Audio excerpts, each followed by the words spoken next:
What were you doing in 1987? Mark Rogers TV, the voice of college football, breaking down these schedules. We've arrived all the way up to number 25. It's the fifth most difficult schedule in the SEC. And keep in mind, when we finish our schedule rankings, that we will then go back and go through all the 70 teams in the Power 5 plus the major independents and make our predictions and preview the season. All right. Kentucky is number 25 in the nation in schedule difficulty, according to the Mark Rogers TV metric.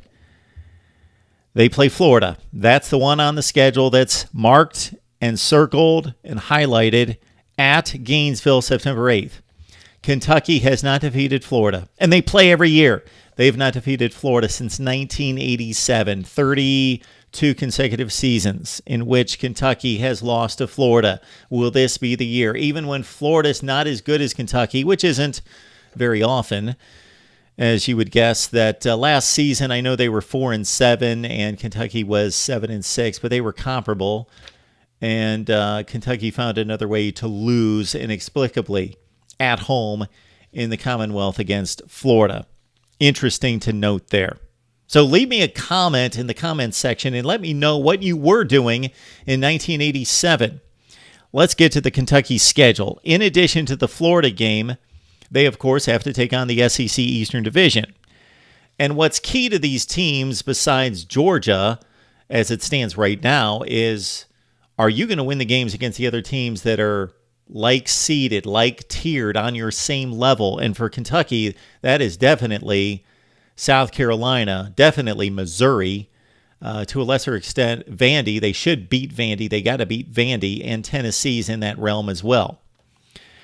So Kentucky plays those teams in the SEC Eastern Division, of course. In the West, they always take on Mississippi State. This year, the rotation comes up on Texas A&M, and that game is going to be at Kyle Field on October 6th.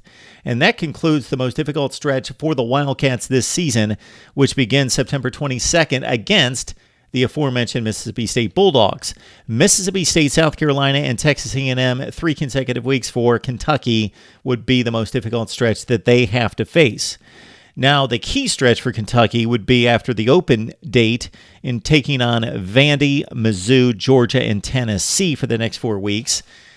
And as I've mentioned with a number of other teams in the SEC Eastern Division, Florida and Georgia in particular, I don't like that Kentucky steps out of the SEC for its final game on November 10th at Tennessee, and their last 2 games of the season are against non-conference opponents. So the SEC Eastern Division is going to be said and done by November 10th with 2 weeks left in the season as Kentucky concludes against Middle Tennessee and Louisville on the road. So their 4 non-conference games are extremely light. Kentucky never schedules anyone. They figure, well, we play Louisville, so we can't schedule another game.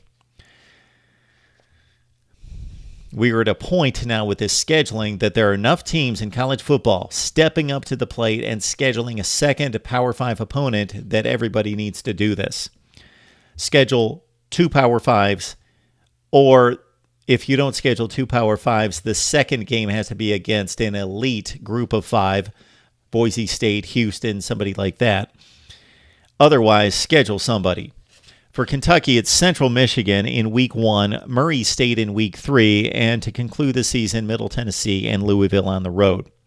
So the non-conference schedule is not daunting. They do have to take on Mississippi State and Texas A&M in the West. The East is decent. It all shakes out to the number 5 schedule in the SEC. It's number 25 in the nation in terms of difficulty, according to the Mark Rogers TV Voice of College Football metric. Please like, comment, and subscribe if you love our content. And even if you just like it, then, of course, you like the video. And please comment on the schedule rankings, and we'll get you set for our previews and predictions upcoming. Right here on Mark Rogers TV, the voice of college football.